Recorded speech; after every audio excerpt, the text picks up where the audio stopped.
اور وہ غلاموں کو آزاد کرنے پر ووش ہوں گے۔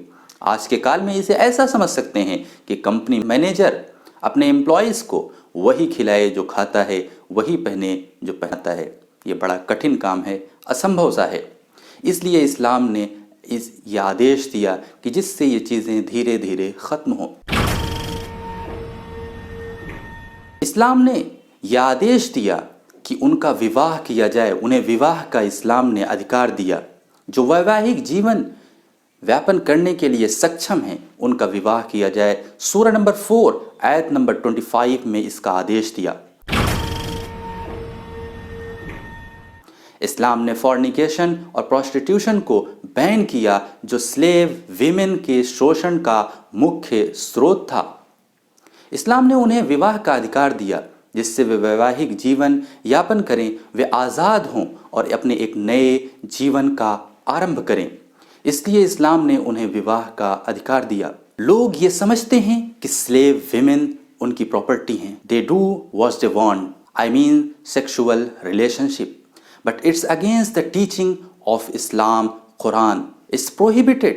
There is no room in Islam such kind of act. Islam permits to marry with her, not prostitution, fornication, adultery. This is a heinous crime in Islam.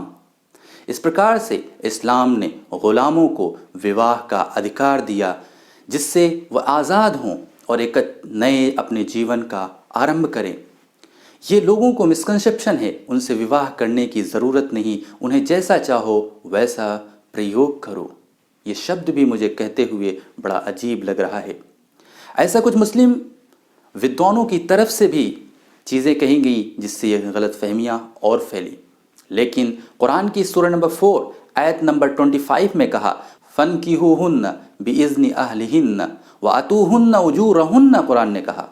قرآن نے ان سے کہا فَانْكِحُوهُنَّ، ان سے نکاح کرنا، بنا نکاح کے کوئی سمبند نہیں استھاپت کیا جا سکتا۔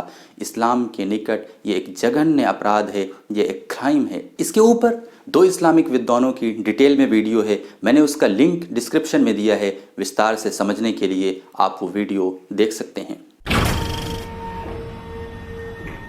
اسلام نے غلام کی آزادی اس کے اپنے ہاتھوں میں دی۔ غلام کو اسلام نے بھی ادھیکار دیا کہ وہ اپنے مالک سے مہلت لے کر کمائی کر کے وہ اپنی رقم ادا کر دے۔ اس سے پہلے غلام کو کمائی کا ادھیکار نہیں ہوا کرتا تھا۔ اسلام نے یہ ادھیکار غلام کو دیا کہ وہ اپنی کمائی کے ذریعے وہ اپنی رقم چکا دے۔ اس بیچ یہ بھی پتہ چل جائے گا کہ وہ اپنے پیروں پر کھڑا ہو کر اپنے جیون کو سچارو روپ سے چلا سکتا ہے یا نہیں۔